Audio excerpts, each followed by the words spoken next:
Om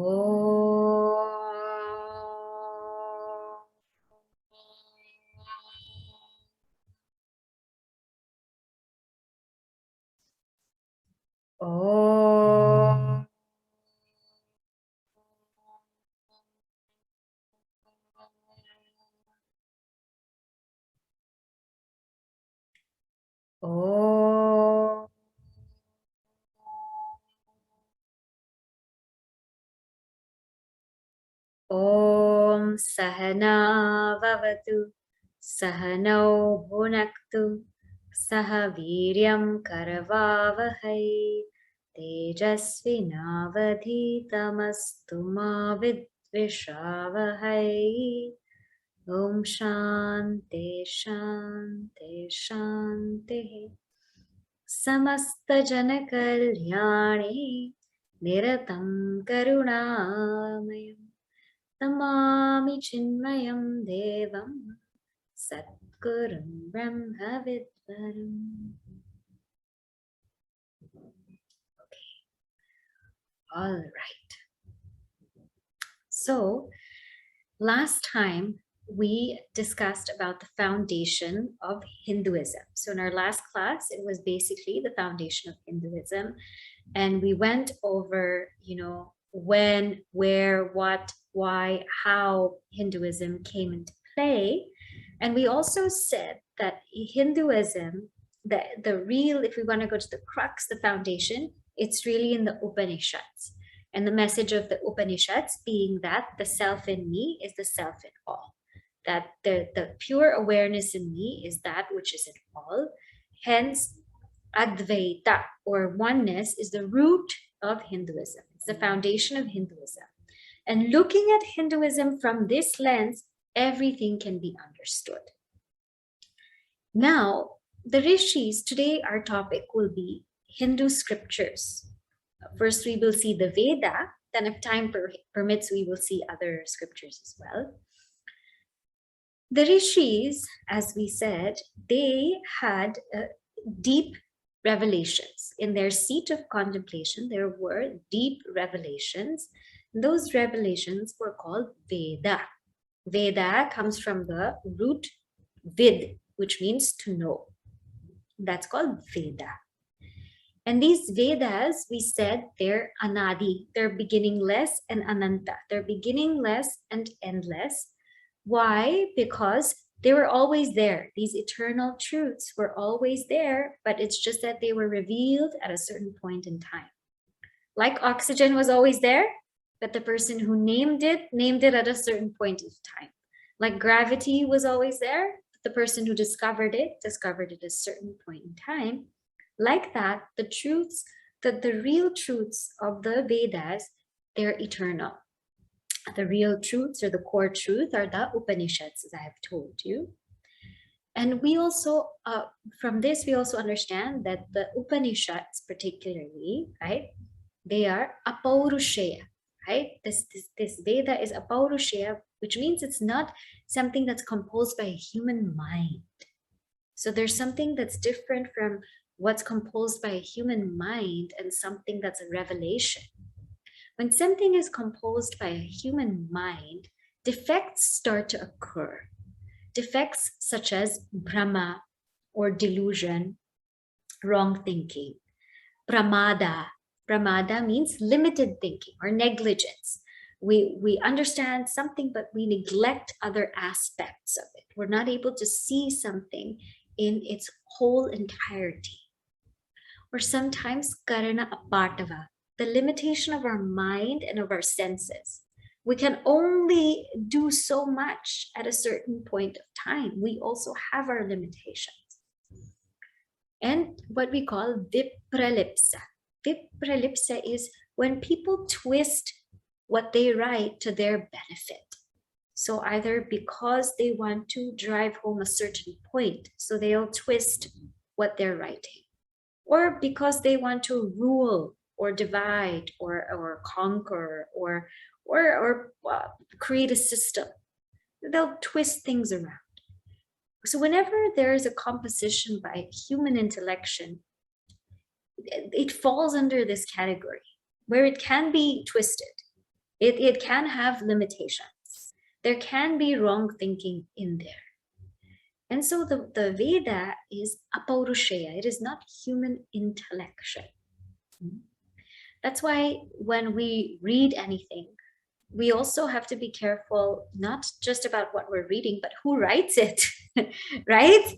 Because that person's thinking is in what they've written.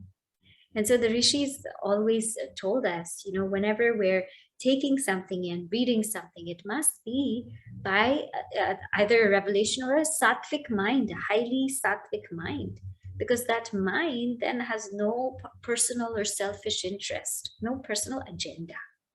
That's really important when we're reading anything. So hence the Vedas are said to be eternal. They're said to be beyond human intellection. And the Vedas also, as I said, they were one body of knowledge. And this is the foundation of Hinduism, right? That the scriptures are in the Veda. They are the Veda. And Veda Vyasa, what he did was he took this Veda and he divided them into 4, based on the kinds of mantras that there were. So you'll have the mantras that were mainly poetic, which went to be Rig Veda. Those which were mainly prose, which then became Yajur Veda. Those which were mainly sung, which were called Samaveda. And those which had a lot of tantric practices were then called Atharva Veda. So he divided it into these 4 volumes. Now, further, when we see the Veda, there are many ways we can divide them. But today we're going to talk about the subdivision of 3 sections of the Veda, namely the Garmakanda, the Upasana Kanda, and Jnana Kanda. Garmakanda means the ritualistic portion. Upasana Kanda, the contemplative portion, and Jnana Kanda, the portion of knowledge, that of knowledge. Why was it subdivided in this way? Or what is the point of the Veda being in this way? Our rishis understood that the highest truth is that we are that pure awareness, but we're unable to grasp it. The ordinary human mind is unable to grasp that because there are 3 defects in the human mind. And I'll explain these defects with an example so you can understand. Imagine if you were an ocean, like an ocean, a body of water, right? And in that ocean, there was something so incredibly precious. But the thing is, this ocean is quite dirty. It's filled with a lot of dirt and grime. Not only is the ocean dirty, but it's shaky. It's not steady. So it's shaky, it's wavy. And so whatever is there that's inside, we're unable to see. Therefore, these are associated with the 3 defects. One is called mala, or impurity of the mind, which is this dirty ocean filled with dirt. The ocean is really our mind. It's filled with dirt. It's filled with mala. These impurities like likes and dislikes and desire and anger and greed and selfishness. It's filled with that mala. Then, even if we somehow remove these impurities, what we'll find is the mind, the ocean is still shaky. It's still shaky. So we find that it's still going like this. That's what we find, or that's what we call vikshepa. Vikshepa means this disturbed or distracted mind. It's unable to really just stay in one place at one time. With our Balvihar children, I don't know if you remember, but I had explained to them what focus is. One thought at one time is focus, right? Then we find that, okay, the mind is now pure. Mind is now steady, but I still don't get what's there. I don't get what's beneath the mind. And so the third problem is what we call avarana, or ignorance. We don't know what this is. We don't know what lies beyond the mind. And so the rishis had structured our Vedas to deal with these particular problems. So the first Kanda. First, Kanda means section. First section is what we call Garmakanda. It deals with the impurities of the mind because there's so many of them. The second Kanda, what we call the Upasana Kanda, Upasana means contemplations, deals with the disturbances of the mind and the distractions of the mind, how to tame that mind.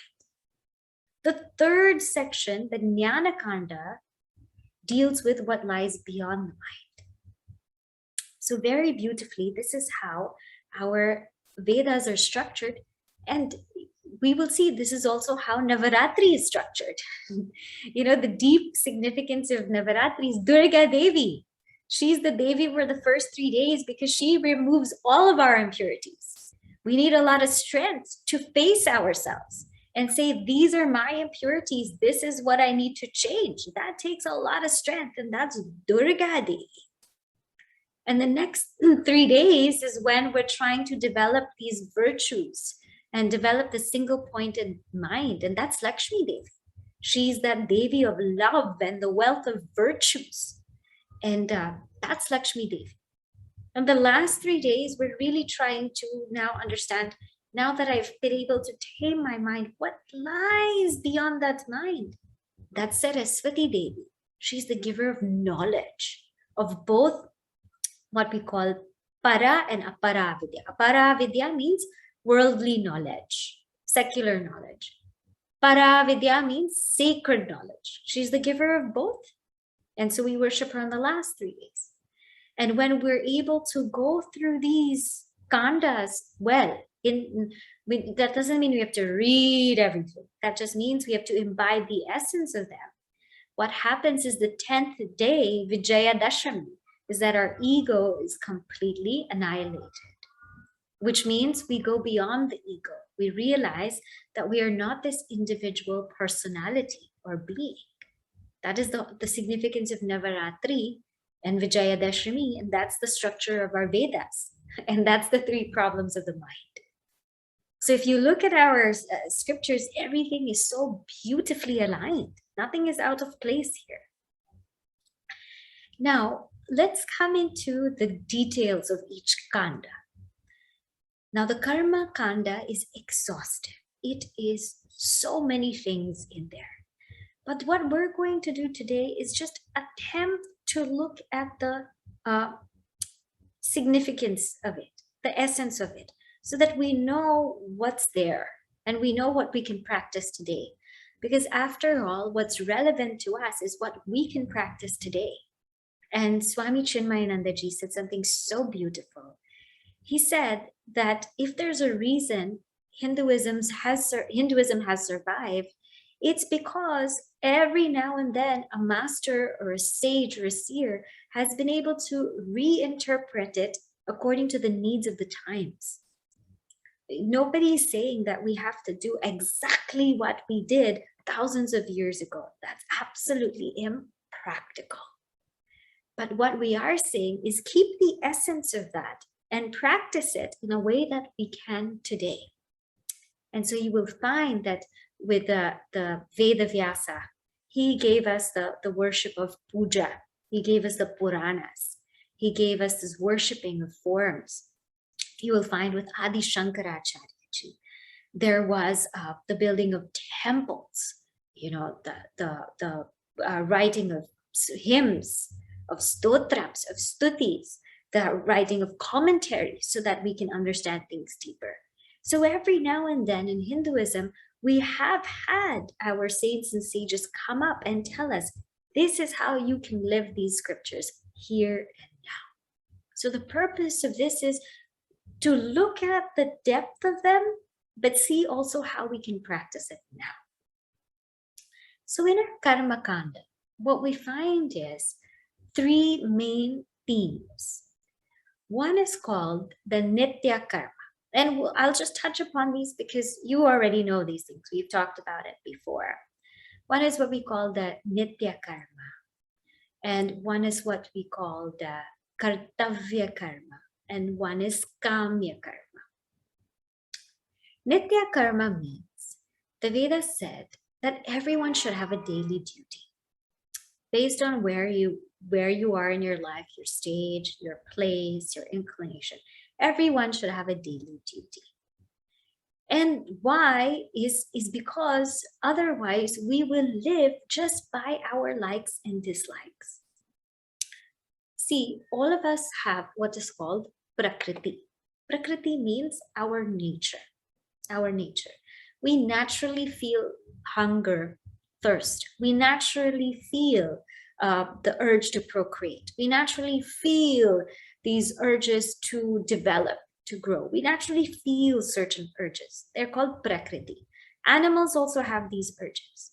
But animals are better than us. In what way? In that they know how to control their urges. Animals have mating season. They mate at a certain time. Right?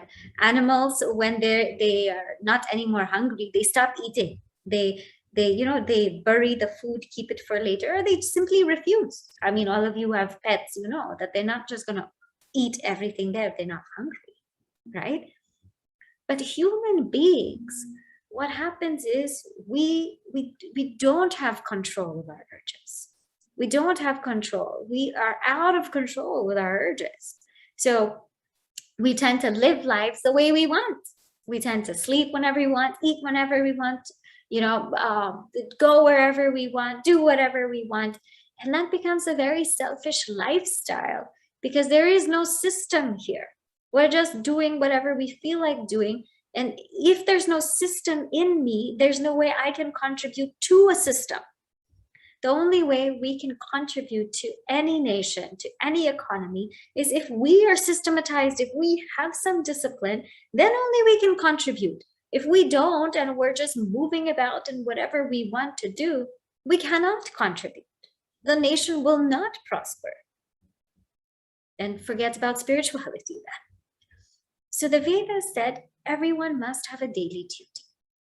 And so they prescribe things like you must wake up before the sun rises, right? Take a bath, sit down for your prayers. And in this, we have talked about also many times Gayatri Japa, Gayatri Mantra, worshipping the sun, feeding the animals, or making sure that guests are entertained, doing service to society. Like everybody has a certain duty that they're supposed to follow so they don't go out of bounds with their lives.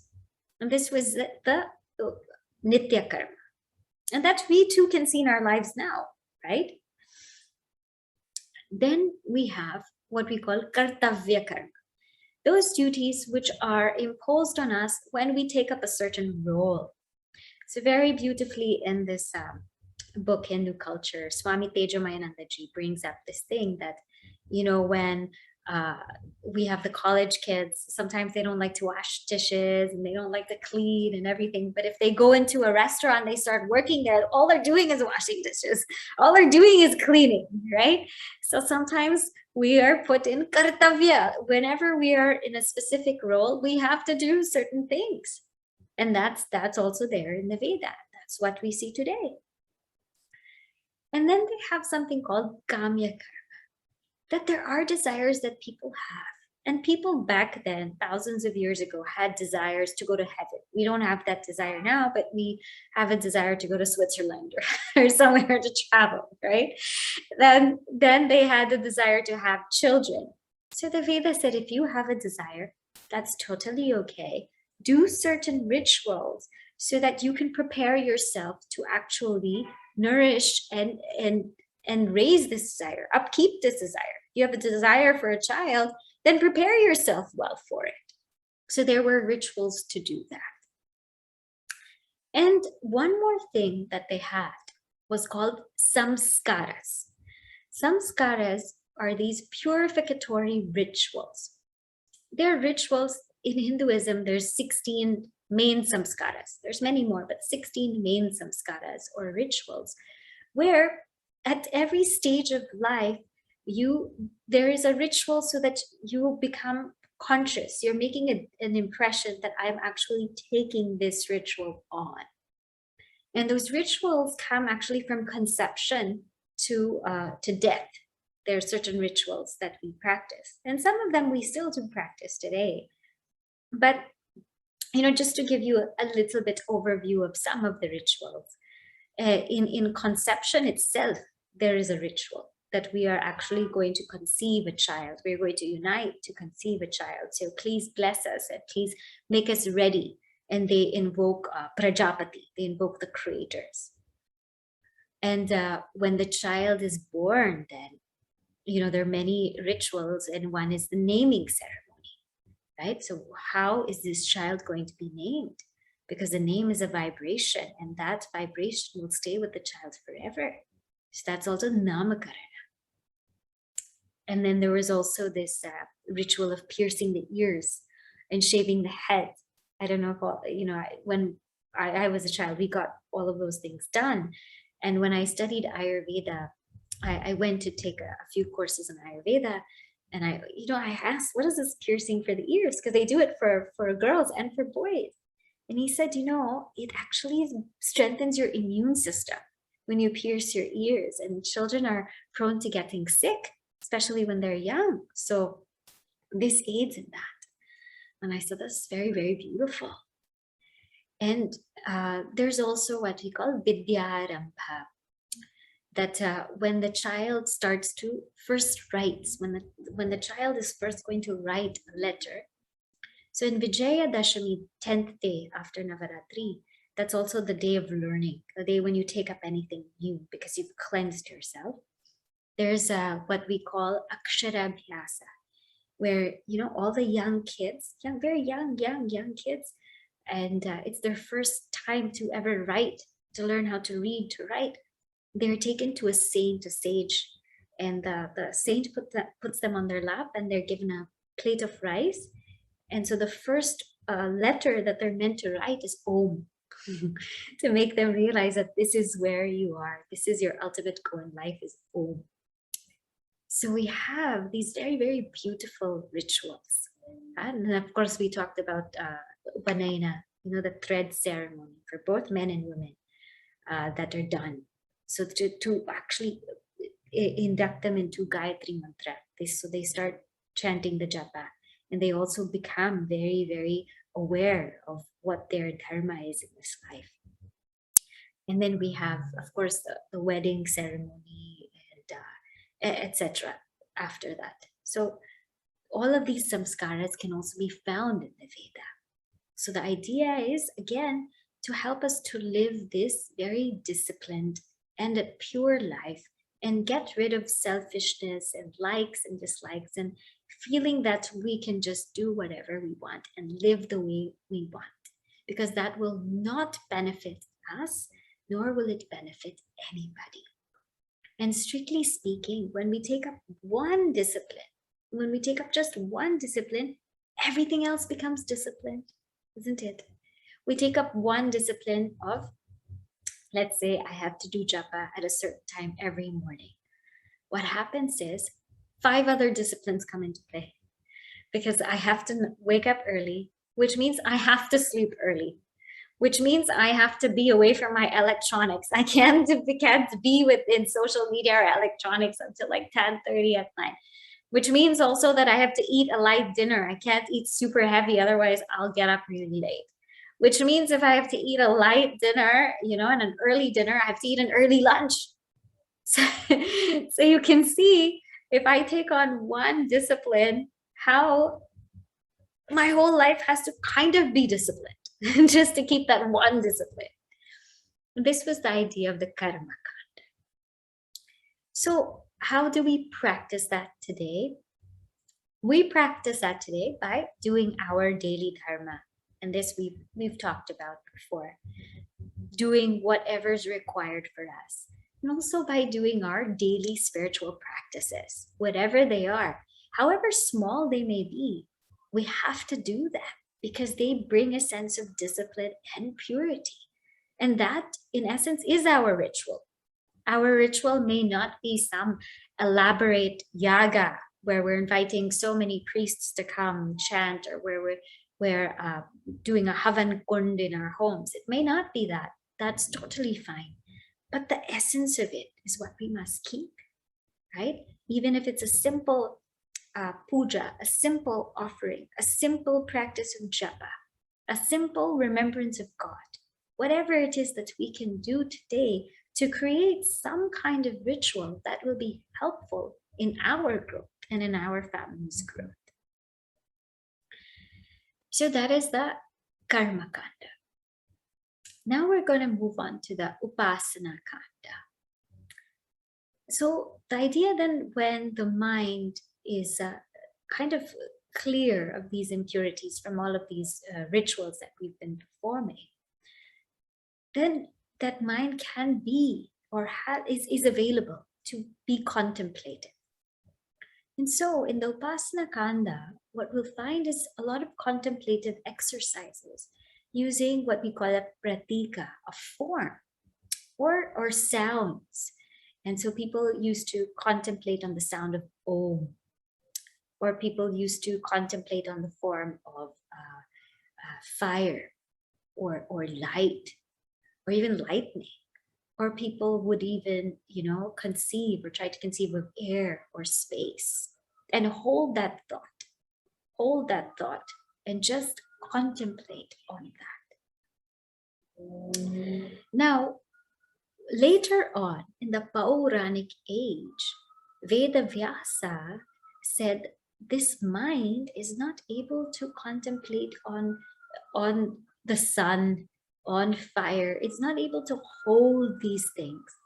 So let us give these minds the forms of God and Goddess to contemplate on.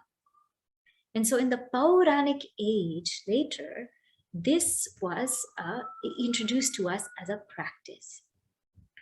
So now sometimes, people ask this question, do Hindus worship idols, right? And the answer is yes, we worship idols, but because we worship everything. We worship everything because to us, there's God in everything. So we worship idols also. But what's more important is the ideal behind the idol. See, everyone worships idols in some way or the other. Isn't it when we look at a flag? Now, the flag is a piece of cloth, but we salute to that flag with so much reverence. Why? Because in that flag, we find the ideal of freedom, isn't it? So that flag is a piece of cloth, but we salute that piece of cloth. We salute it. That's also an idol, because in the flag we find freedom, the symbol of freedom. We have a picture of a parent or a loved one. We don't throw that picture just anywhere. We put it in a frame. We put it in a stand. We revere that. That's also an idol, because that idol, it's a form of love. It's a form of respect for us. It's an ideal of love and respect. So in a way, all of us worship idols. All of us worship a flag. All of us worship a photo frame. All of us worship different things. So it is the exact same thing, but it's a deeper science. Now, you see, when we were growing up, okay, and also when I was growing up, the same thing, we worshipped superstars, right? Actors, actresses, sports people. We did. We had their posters on our walls, or we had their music always playing again and again and again. Or, we wanted to dress like them. We wanted to look like them. We wanted to be like them. That is also worship, isn't it? We also worship them. So later on, the Pauranic age, Vedavyasa said, people are worshiping things anyway, people anyway. Why not tell them to worship these forms? Because people are limited. If I want to worship an actress or a singer or an artist, sure, they're wonderful people. But again, they're limited also. They're limited. They have limited capacity, talent, ability. They have limited resources. So I can only be as good as what I worship. Why not worship someone like Durga Devi, right? You take her, she's unlimited. Unlimited strength, unlimited wealth, unlimited resources, unlimited everything. And when we worship that, we become like that. Why not worship someone like Bhagavan Shiva? wow, who's unlimited patience, unlimited compassion, unlimited dispassion, unlimited serenity. Why not worship someone like that?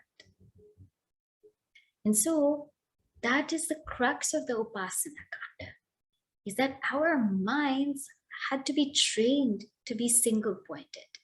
This is not just for spiritual seeking. This is for any progress that we want to make, even if it's material, even if we want to succeed outside in the material world, we have to be single-pointed.